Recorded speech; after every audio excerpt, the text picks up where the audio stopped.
Good morning, sir. Good morning बेटा, good morning.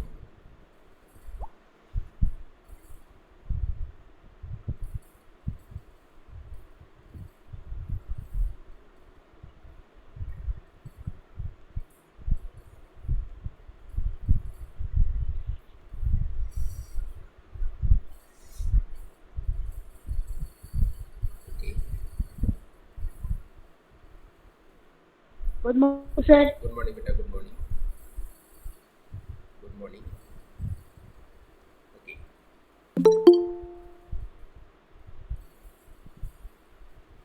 Yes, sir. Okay okay बेटा। Okay, I will continue this lesson. From garrison town to Good empire the morning, expansion. sir. Okay, good morning. The garrison town to empire the expansion of Delhi Sultanate. अब किस तरह से दिल्ली सल्तनत का विस्तार होता है, किस तरह से उनका साम्राज्य है वो फैल जाता है। गैरिसन टाउन हम ऐसे शहर को कहते हैं जहाँ पर जो सैनिक हैं वो उस शहर को पूरी तरह से कंट्रोल करके रखते हैं। वहाँ पर सैनिकों को रखा जाता है जिससे कि किसी भी समय पर लड़ाई के समय वो सैनिक काम आ सके। ठीक है, गैरिसन टाउन, आप यहाँ पर आपके बुक में एक्सप्लेनेशन जो लिखा है, garrison town a fortified settlement with soldiers, एक ऐसा स्थान जहाँ पर ढेर सारे सैनिकों को रखा जाता है और पूरी तरह से उस शहर को वो अपने कंट्रोल में रखते हैं। वहाँ पर किसी भी तरह के और लोगों का रहना नहीं होता है। ठीक है, तो गैरिसन टाउन का मतलब एक तरह से फौजी क्षेत्र हम कह सकते हैं, जैसे आजकल हम कहते हैं ना कैंट, कैंट एरिया बोलते हैं। Good morning. बस ऐसा ही समझ लीजिए जैसे कैंटोनमेंट होता है ना, जहाँ सैनिकों को ज़्यादा संख्या में रखा जाता है, इसी तरह से गैरिसन टाउन उसमें हुआ करता था।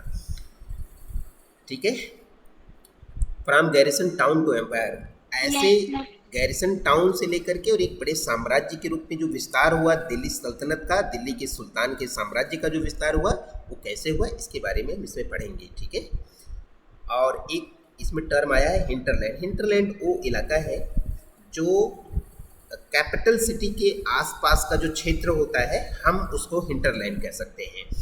The lands adjacent to a city or port that supply it with goods and services। ऐसा होता है कि जब कोई कैपिटल सिटी होती है वहाँ पर जितनी सारी ज़रूरतें होती हैं उन ज़रूरतों को पूरा करने के लिए आसपास के क्षेत्रों पर निर्भर रहना पड़ता है, हम उसी को हिंटरलैंड कहते हैं। ठीक है, in the early 13th century, the control of the Delhi sultans rarely went beyond heavily fortified towns occupied by garrisons। तो 13th सेंचुरी तक की अगर हम बात करें तो दिल्ली सल्तनत का विस्तार गैरिसन टाउन से बाहर तक ज़्यादा नहीं हो पाया था। रेयरली, रेयरली का मतलब बहुत मुश्किल से, ये बहुत दुर्लभ था कि दिल्ली सल्तनत का विस्तार दिल्ली से बाहर के क्षेत्रों में हुआ। 13th सेंचुरी तक ये बहुत मुश्किल काम था, ऐसा नहीं हो पाया था, केवल वो दिल्ली तक उनका विस्तार था। ठीक है,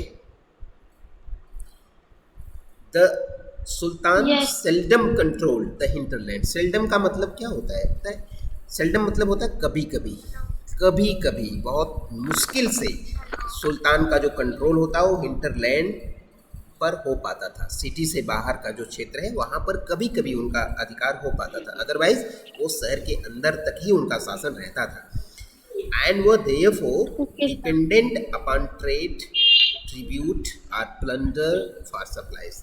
अब ऐसे में अगर उनका जो राज्य विस्तार है अगर वो ज़्यादा बड़े क्षेत्र पर नहीं होगा तो उनको ज़्यादा कहीं से पैसे भी नहीं मिल पाएंगे और उनका जो शासन काल है, उनका जो राजकाज है वो इतना अच्छा से नहीं चल पाएगा। और डिपेंडेंट किस पर रहेंगे फिर? व्यापार पर निर्भर करेंगे।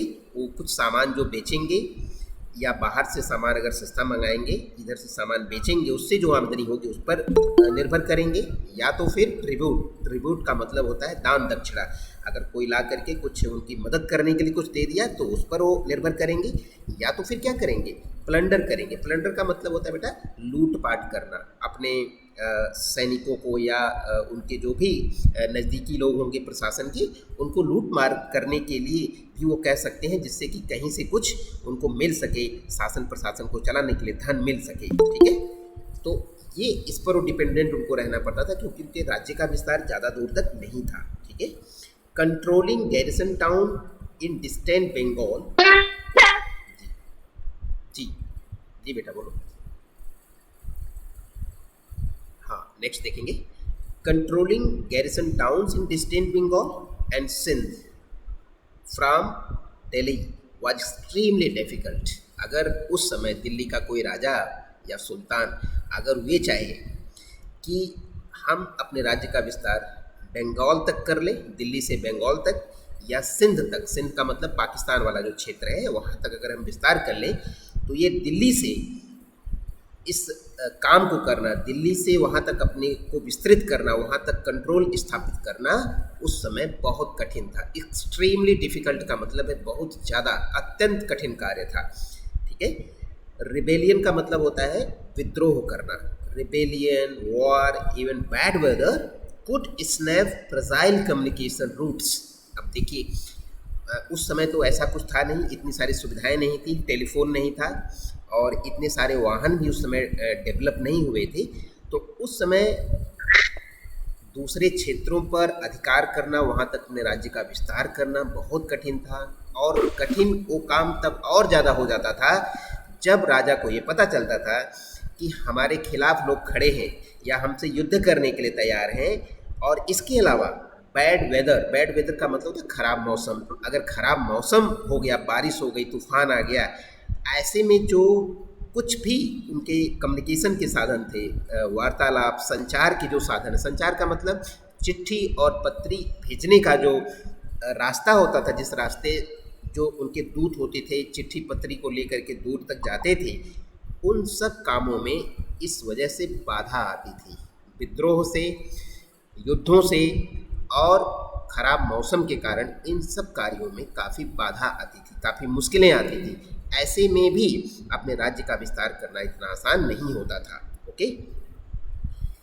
Delhi's authority was also challenged by Mongol invasions from Afghanistan and by governors who rebelled at any sign of the sultan's weakness.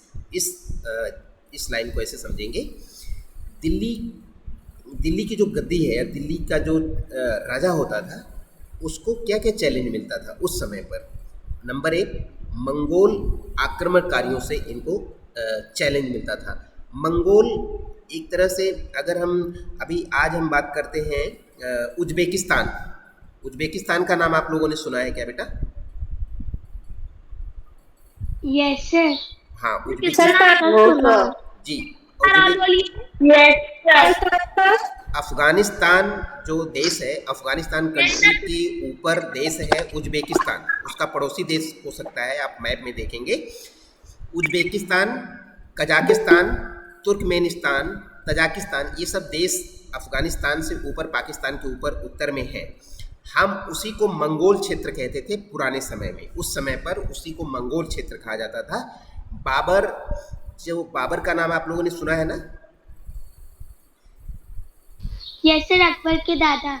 हाँ, अकबर के दादा और हुमायूं के पिताजी, हुमायूं के पिता। तो अगर हम बाबर की बात करते हैं तो बाबर पहला मुगल बादशाह था जो कि जन्म स्थान पानीपत में जिसने लड़ाई जीती थी। बिल्कुल ठीक, जिसने पानीपत में बताया गया। हाँ, पानीपत का जो प्रथम युद्ध हुआ था बाबर और इब्राहिम लोदी के बीच, तो बाबर उज्बेकिस्तान का ही था। ठीक है, बाबर उज्बेकिस्तान का था और उस क्षेत्र को पहले मंगोल क्षेत्र कहा जाता था। इसीलिए वहाँ से आने वाले आक्रमणकारियों को मुगल कहा गया, मुगल। ठीक है, इसीलिए वहाँ से आने वाले आक्रमणकारियों को मुगल कहा गया। तो मुगल के बारे में जैसे आप लोगों ने जब रीडिंग कर रहे थे तो कह रहे थे कि हमें समझ में नहीं आया, तो हम अभी बता रहे हैं आपको कि बाबर को मुगल बादशाह इसलिए कहा गया था कि वो क्षेत्र मंगोल क्षेत्र कहा जाता था, इसलिए वहाँ से आने वाले आक्रमणकारी को मुगल कहा गया। ठीक है। Delhi's authority was also challenge का मतलब यहाँ से आने वाले जो आक्रमणकारी होते थे, इससे भी दिल्ली के राजा को हमेशा चैलेंज मिलता था, चुनौती मिलती थी, क्योंकि वो आक्रमण करते रहते थे। हाँ, यहाँ पर आक्रमण करने की। जी बेटा, आप कौन सी लाइन पे पढ़ रहे हैं, कौन सा पेज? बेटा सेकंड पैराग्राफ, पेज नंबर 34 का सेकंड पैराग्राफ। Okay sir. हाँ, दिल्लीज अथॉरिटी वाज क्यों करते थे?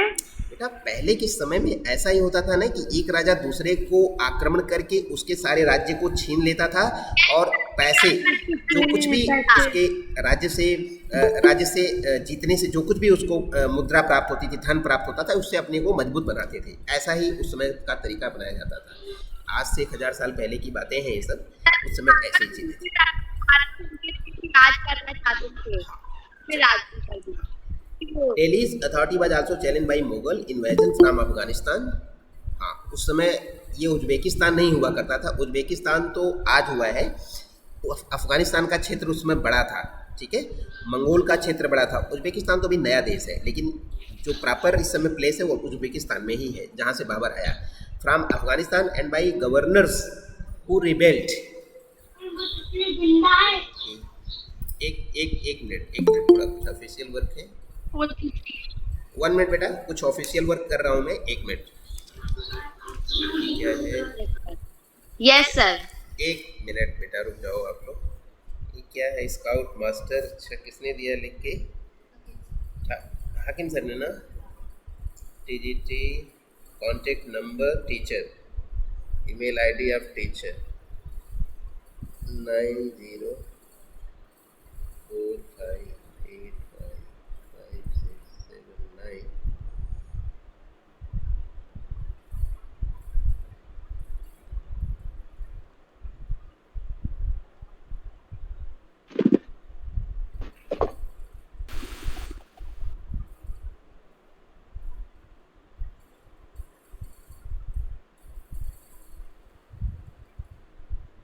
राजेश भी ठीक हो गया। The above mentioned teachers have been deputed from attending one-day beginners course 2021 for Scout and Guide. Mail have been forwarded to all participants. They should register themselves to the given link through mail. Date for attending course will be 29/7 in batch 3. Okay, ठीक है, 27 तारीख से 29 तारीख से course है, ठीक है।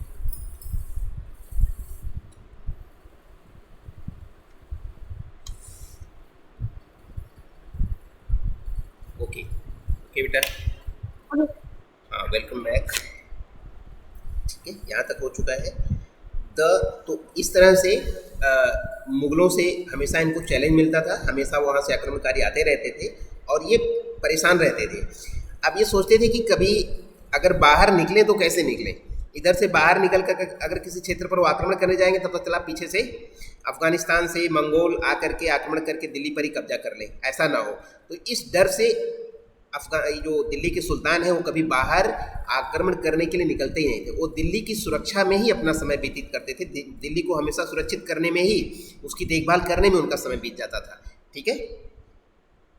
Also, और इसके अलावा भी जो गवर्नर थे, जो भारत में जो छोटे छोटे जो गवर्नर या राजा हुआ करते थे छोटे छोटे, वो हमेशा इनके खिलाफ विद्रोह के लिए उतारू रहते थे। विद्रोह के लिए उतारू इसलिए रहते थे, जरा सा भी अगर उनको लगा कि सुल्तान कमज़ोर है, सुल्तान किसी मामले में कहीं पर उसकी कमजोरी का कुछ पता चलता था, तो उनके खिलाफ तुरंत विद्रोह हो जाता था। क्योंकि ये अच्छी तरह से पता है कि ये जो तुर्क आक्रमणकारी थे, इन सबको किसी भी तरह से बहुत खुशी से भारत के लोगों ने एक्सेप्ट तो किया नहीं था। इसलिए हमेशा इस बात का खतरा बना रहता था कि अगर सुल्तान कमज़ोर है तो उसके खिलाफ तुरंत विद्रोह हो सकता था। ऐसे में सुल्तान के लिए ये मुश्किल होता था कि वो अफ़गानिस्तान की तरफ से आने वाले आक्रमणकारियों से मुकाबला करे या फिर दिल्ली से बाहर निकल करके बाकी जगहों पर जाकर के आक्रमण करके उस क्षेत्र को अपने कब्जे में करे। ये बहुत मुश्किल काम हुआ करता था।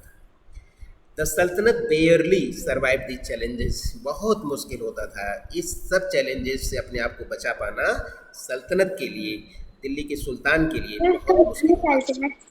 उसका नाम सल्तनत। सल्तनत का मतलब बेटा हमने शुरू में ही बता दिया था। सल्तनत का मतलब होता है दिल्ली के राजा के अधिकार क्षेत्र में आने वाला हिस्सा, उसको हम सल्तनत कहते हैं। समझ में आ रहा है? समझ में आ गया सल्तनत? समझ में आ गया, लेकिन फिर सभी ऐसा करते थे क्या? हाँ, शुरुआत के जो भी सुल्तान हुए उनके सामने यही सब मुश्किलें आ रही थी शुरुआत में। Its consolidation occurred during the reign of Ghiyasuddin Balban. लेकिन इसमें परिवर्तन हुआ। इसमें परिवर्तन कब हुआ? जब गयासुद्दीन बलवन यहाँ का सुल्तान बना तो उसने इस काम को अपने हाथ में लिया और सारे क्षेत्रों को, जो दिल्ली के आसपास के क्षेत्र है, उनको एकत्र करने का काम किया, उनको एकजुट करने का काम किया, दिल्ली के क्षेत्र को बढ़ाने का उसने काम किया। And further expansion under Alauddin Khilji and Mohammad Tughlaq. Mohammad Tughlaq और अलाउद्दीन खिलजी ने भी ऐसी नीतियों का निर्माण किया, ऐसी पॉलिसी बनाई जिसके कारण से दिल्ली के बाहर भी अलाउद्दीन खिलजी और मोहम्मद तुगलक का राज्य क्षेत्र बढ़ गया। तो आने वाले राजाओं के लिए तो थोड़ा सा ये काम, चाहे ये कह लो कि आसान हुआ या उनके अंदर इतनी क्षमता थी कि वो इस काम को कर सके, लेकिन गयासुद्दीन बलवन से पहले के जो भी राजा हुए, चाहे वो इल्तुतमिश हुए, चाहे सुल्ताना रजिया हुई या और भी जो राजा हुए, वो इस काम को नहीं कर सके थे। ठीक है,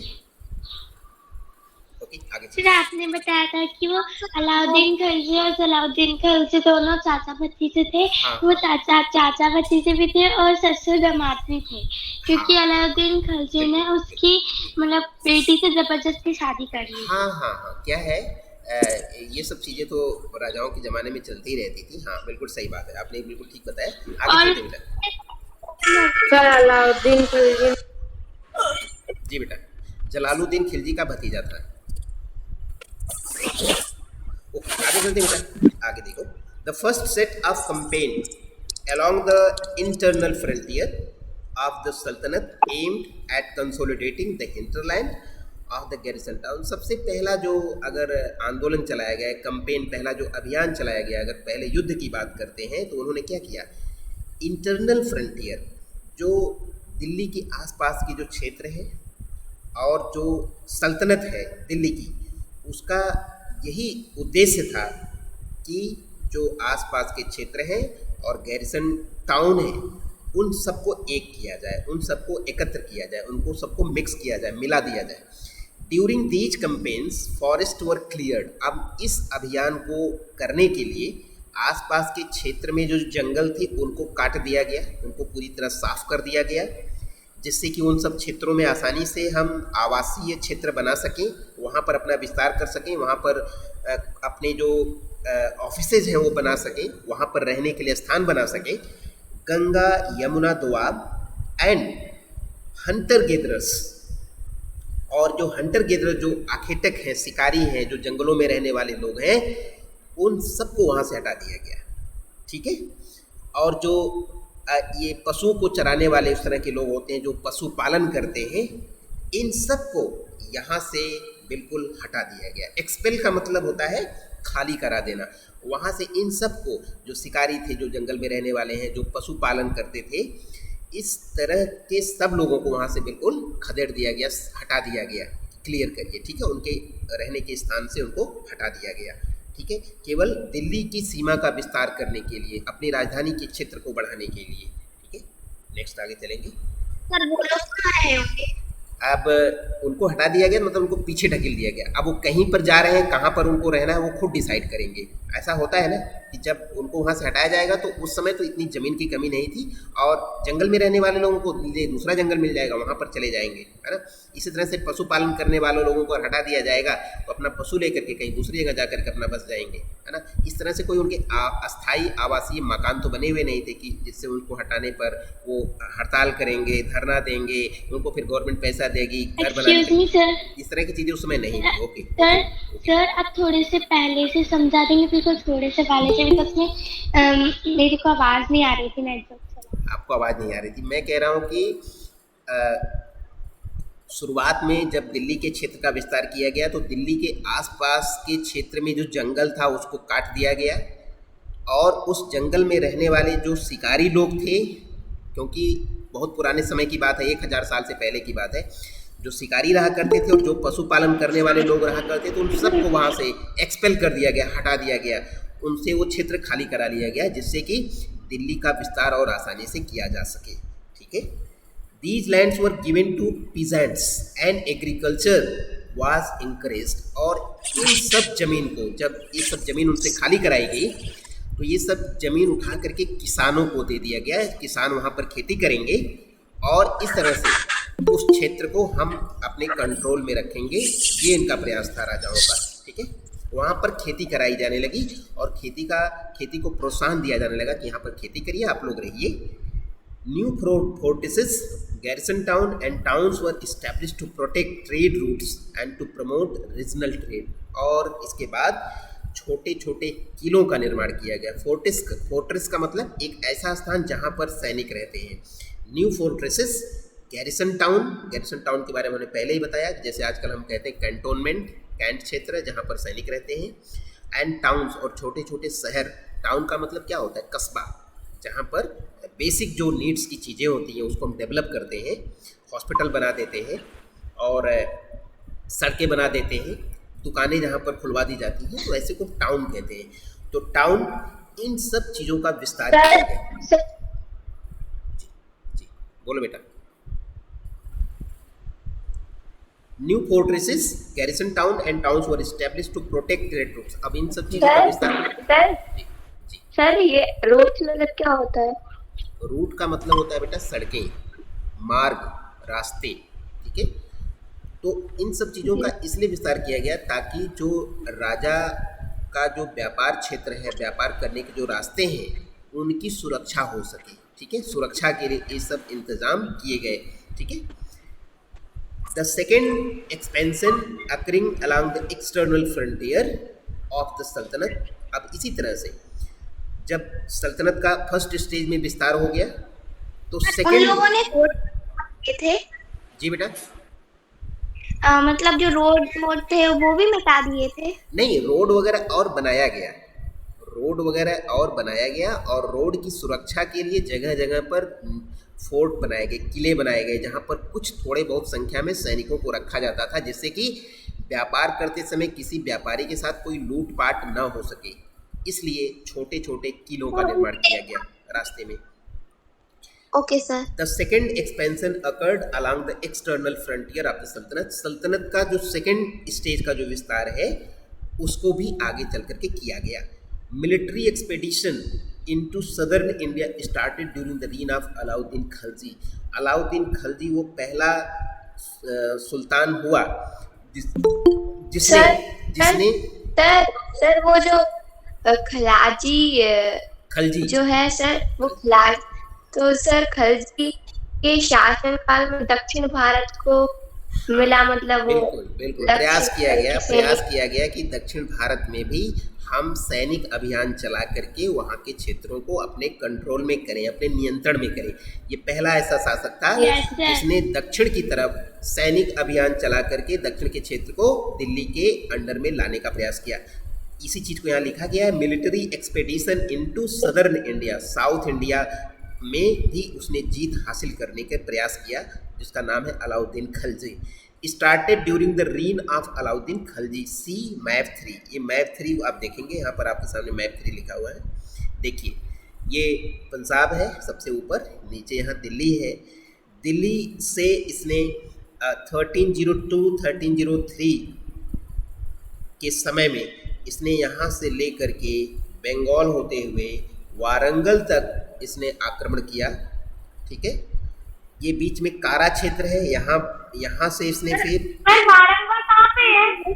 टाइम भेज रहा है। वारंगल इसमें बेटा आंध्र प्रदेश में है, वारंगल, ठीक है। आप इस मैप को देख सकते हैं कि अलाउद्दीन खिलजी ने अपने राज्य का विस्तार करने के लिए कहाँ कहाँ पर उसने आक्रमण किया था और किस समय किया था। सर ये साइड ऑरेंज लाइन में, सर ये साइड में ऑरेंज, जी सर ऑरेंज साइड में ऑरेंज लाइन में मैप 3 लिखा है Alauddin Khilji is campaigning into south India. जी सर कंपेनिंग मतलब कंपेन का मतलब होता है बेटा सैनिक अभियान। कंपेन का मतलब होता है सैनिक अभियान। जब हम सैनिकों को लेकर के किसी टारगेट को तय करते हैं कि हमें इस स्थान को जीत लेना है, उसको हम कहते हैं कंपेन। ओके सर, ये मैप में जितनी जगह वो की थी, हाँ ये जितनी। Excuse me sir. जी बेटा बोलो। सर ये चेतना महेश्वरी नाम से कोई बार बार टाइम भेज रहा है चैट बॉक्स में। यस सर, बोल रहा है कि चैट बॉक्स में चैटिंग मत करो, उसकी कोई ज़रूरत नहीं है इस समय, ठीक है। सर आप चले जाते हो तो सब लोग बहुत चैटिंग करते हैं। नहीं, ये सब चीज़ें ठीक नहीं है, कुल मिला के ये सब प्रैक्टिस अच्छी नहीं है, ठीक है। हाँ, अभी तो मैं देख रहा हूँ 9:30 AM ये सब भेजने की कोई ज़रूरत नहीं है ना, समय तो दिख ही रहा है क्या समय हो रहा है। ठीक है, चलिए ये सब मैसेज मत डालो बिना मतलब, है ना। चलो ठीक है, आगे देखेंगे। यहाँ पर देख सकते हैं कि किस समय उसने कहाँ कहाँ पर अभियान चलाया था। 1303 में देखिए, ये चित्तूर में उसने अभियान चलाया था, और रणथंभौर में उसने 1301 में अभियान चलाया था। 1229 में गुजरात पर उसने आक्रमण किया था, और 1302 to 1303 वारंगल पर उसने आक्रमण किया था। इसी तरह से आप देख सकते हैं इसको आराम से, है ना, कि किस समय किस किस समय पर उसने कहाँ कहाँ पर अभियान चला करके उन क्षेत्रों को कंट्रोल करने का प्रयास किया था। चलिए ठीक है, आगे चलते हैं। और सर एक बार जब जब सर अपना भारत स्वतंत्र हुआ था, लेकिन सर गोवा 6 महीने तक स्वतंत्र नहीं हुआ था। हाँ फिर उसके बाद सर मिलिट्री अभियान हुआ था, तब जाके गोवा तीन घंटे में स्वतंत्र हुआ था। हाँ बेटा, गोवा की बात करते हैं तो गोवा 6 महीने की बात नहीं है बेटा। गोवा तो स्वतंत्र हुआ है 1962 के आसपास। ठीक है, 1962, इसका मतलब है अपनी आज़ादी के लगभग 15 वर्षों बाद। 6 महीने की बात नहीं है बेटा। ठीक है, यस सर। अपना देश, हाँ अपना देश 1947 में स्वतंत्र हो गया था, लेकिन गोवा को स्वतंत्रता मिली है 1960 के बाद, 1962 के सर? आसपास। हाँ सर मैं जब 5 साल गोवा रह के आया, तो 5 साल में मैं यही इंश्योर करता रहा, नोटिस करता रहा कि उनका ये अलग से बनता था स्वतंत्रता दिन। इधर पे रहता था तो मैं सोचा था नॉर्मल से, मतलब कि अलग से इनका ये इंडिपेंडेंस डे बनता था। हाँ हाँ, वो बाद में जा करके स्वतंत्रता मिली है। वहाँ पर भारत ने अपने सैनिकों को भेज करके सैनिक शक्ति के बल पर गोवा को अपने कब्जे में लिया था। ठीक है सर, मतलब गोवा में हम लोग इंडिपेंडेंस डे जिस दिन मनाते हैं उस दिन नहीं मनाते? मनाते क्यों नहीं मनाते? क्योंकि अब तो भारत का पूरी तरह से भारत का क्षेत्र है, वो भारत का अभिन्न अंग है। तो जब हम स्वतंत्रता दिवस मनाते हैं तो वहाँ के तो पूरे देश के लिए मनाया जाता है ना बेटा स्वतंत्रता दिवस। वो जब जो सर क्षेत्र, मैंने तो बहुत दिनों सर मैंने उधर देखा, जी बेटा, सर मैंने उधर देखा था, वो उधर पे दोनों बनाते थे। जिस दिन गोवा इंडिपेंड हुआ था और जिस दिन पूरा भारत इंडिपेंड हुआ था, दोनों मतलब कि दोनों प्रकार से बनाते हैं वो लोग। हाँ हाँ, जैसे मैंने गोवा 5 साल गोवा का जो स्वतंत्रता दिवस है अपना, कि गोवा को कब फ्री किया गया, तो वो दिन भी हमारे लिए इम्पोर्टेंट है, महत्वपूर्ण है। और जब भारत स्वतंत्र हुआ वो तो महत्वपूर्ण है ही पहले से। ठीक है, हाँ चलो आगे चलते हैं बेटा। एग्रीकल्चर, सर मैं भारत तक लेके आया हूँ। हाँ बेटा, मैं सुन नहीं पाया, दोबारा बोलो। सर मैं 5 इयर्स रह के हुआ हूँ हाँ गोवा। पता है मुझे, अनसोनी आप वहाँ पर रहे हो। Okay, these lands were given to peasants, मैंने कहाँ तक पढ़ा दिया था। New fortress garrison promote regional trade, the second expansion Alauddin Khilji. Okay, हाँ, started during the reign of Alauddin Khilji, map 3, and culminated with Mohammad Tughlaq, और इसको और विस्तार दिया गया मोहम्मद तुगलक के द्वारा। मोहम्मद तुगलक ने और ज़्यादा इस काम में और विस्तार दिया। इन देयर कैंपेन्स सल्तनत आर्मीज कैप्चर्ड एलिफेंट्स, और इनके जो भी सैनिक अभियान होते थे उस सैनिक अभियानों में क्या करते थे, ये हाथियों को पकड़ लेते थे, हाथियों को अपने कब्जे में कर लेते थे, लूट लेते थे, ऐसा कह सकते हो। हॉर्सेस, घोड़ों को लूट लेते थे। स्लेव्स का मतलब गुलामों को लूट लेते थे। अब आप लोग समझ रहे होंगे गुलामों को कैसे लूटा जाता है। गुलाम कौन होते हैं? शुरुआत में जो राजा होते थे ना, उनके बहुत सारे गुलाम होते थे। गुलाम का मतलब उनसे वो अपना काम लेते थे, अपना सर्विस करवाते थे, अपना काम लेते थे, उनको हम स्लेव कहते हैं। ठीक है, वो सर मतलब सल्तनत की सेनाओं में हाथी, घोड़े, गुलाम और मतलब बाकी सब धातु अपने कब्जे में कब्जे में ले लेते थे। जहाँ पर हमला करते थे वहाँ से हाथी, घोड़े, स्लेव, इन सबको लूट लेते थे, अपने कब्जे में कर लेते थे। And carried away precious metal, और जो कीमती जो धातुएं होती हैं जैसे सोना, चांदी, है ना, इस तरह की जो चीज़ें, इस सब चीज़ों को लूट करके वो लाते थे। उस समय के आक्रमण का यही नतीजा होता था। ठीक है सर, हाँ, सर जो आप NCERT ऐप पे पढ़ाते हो उस पे क्वेश्चन आंसर भी निकलते हैं चैप्टर के? क्वेश्चन आंसर तो होते हैं ना लास्ट में, चैप्टर के बाद में। सर इस ऐप पे होते हैं क्वेश्चन आंसर? नहीं, अभी तो ऐसे सर ये ऐप नहीं है, ये तो आपने PDF करा है। सर 2-3 ऐप है इसके तो। हाँ, NCERT बुक्स के क्वेश्चन आंसर तो कहीं भी मिल सर जाते एक हैं। नेगेटिव पॉल्यूशन वाला भी है। हाँ, इसके क्वेश्चन आंसर तो कहीं भी मिल जाएंगे ना, ढेर सारे। सर एनसीईआरटी सॉल्व करके लिख सकते हैं। हाँ, क्वेश्चन आंसर आप लोग लिख सकते हैं। ऑफलाइन सॉल्यूशन में भी आता है। हाँ हाँ बिल्कुल, उससे क्वेश्चन आंसर लिख सकते हैं, लेकिन देखिए क्वेश्चन आंसर केवल लिखना इम्पोर्टेंट नहीं है, मैं बार बार आपको बता रहा हूँ। आप जो पढ़ रहे हो, जो हम आपको पढ़ा रहे हैं, जो कोई भी टीचर आपको जो पढ़ाता है, मेन चीज़ है आप वो क्या पढ़ाया जा रहा है उसको समझिए। जैसे हिस्ट्री आप पढ़ रहे हैं तो आप समझिए कि दिल्ली किस तरह से आगे बढ़ा, दिल्ली में राजा किस तरह से अपना शासन करते थे। केवल क्वेश्चन आंसर रट लेने से या उसको याद कर लेने से आपको फ़ायदा नहीं होगा। फ़ायदा ये है कि आप उसके कॉन्सेप्ट को समझिए, जिस समय पढ़ाया जा रहा है आप समझिए उसको, ठीक है। अगर आप थोड़ा बहुत भी समझ लेंगे तो आगे ये सब आपको बहुत काम आने वाला है, ठीक है। आगे बोलिए। हाँ बोलो। सर हमारे स्कूल कब से लगेंगे? बेटा इस सब क्वेश्चनों का जवाब देने का कोई मतलब नहीं है, क्योंकि किसी को नहीं पता है कब स्कूल लगेगा ना बेटा। ओके सर, जब भी हाँ स्कूल लगेगा तो पता चल ही जाएगा, है ना। और बात हो रही है कि जो भी आपको पढ़ाया जा रहा है उसको ध्यान से समझिए और कोशिश करिए समझने के लिए। ये आगे आने वाले टाइम में बहुत काम आएगा आपको। जब जी आगे चलेंगे, जब भी आप आगे चल करके किसी भी जॉब के लिए तैयारी करोगे, किसी सर्विस, किसी परीक्षा को दोगे, कॉम्पिटिटिव एग्जाम को दोगे, तो आज का समझा हुआ आगे चल करके आपको बहुत काम आएगा, बहुत आप चीज़ों को समझेंगे अच्छे से। चलिए आगे चलते हैं। By the end of Mohammad Tughlaq reign, Mohammad Tughlaq का जब शासन समाप्त होने वाला था या समाप्त हो गया, 150 years after somewhat humble beginning, जो कुछ भी डेवलपमेंट हुआ था 150 सालों में सल्तनत शासन का, the armies of the Delhi Sultanate had marched across a larger part of subcontinent. 150 सालों में जो सल्तनत की जो सेना थी दिल्ली सल्तनत की, उसने काफ़ी बड़े क्षेत्र को अपने कब्जे में कर लिया था। Had marched across a large part of the sub continent, इस महाद्वीप के बहुत बड़े क्षेत्र को वो पार कर चुकी थी, मतलब उन सब चीज़ों को उन्होंने अपने क्षेत्र को कब्जे में कर रखा था। They had defeated rival army. पहले तो बाकी के राजा हमला भी करने नहीं जाते थे, लेकिन बाद में मोहम्मद तुगलक के समय तक दिल्ली सल्तनत का विस्तार काफ़ी बड़े क्षेत्र पर हो चुका था। They had defeated rival आर्मीज। Rival आर्मीज का मतलब होता है ऐसी सेना जो दिल्ली सल्तनत के। सर पहले दिल्ली को क्या कहते थे? दिल्ली सर मतलब सर पहले दिल्ली को यस सर पहले वो भी मैंने अभी तक तो मैं जो हाँ इसमें दिल्ली ही नाम आया है, ठीक है, इसका नाम दिल्ली ही आया है, दूसरा भी नाम नहीं आया इस बुक में, ठीक है। They had defeated rival army, तो जो ये सुल्तान हुए मोहम्मद तुगलक के समय तक जो भी दिल्ली सल्तनत की सेना थी उसने बड़े क्षेत्र पर अपना कब्जा कर लिया था। और टाइम इज ओवर।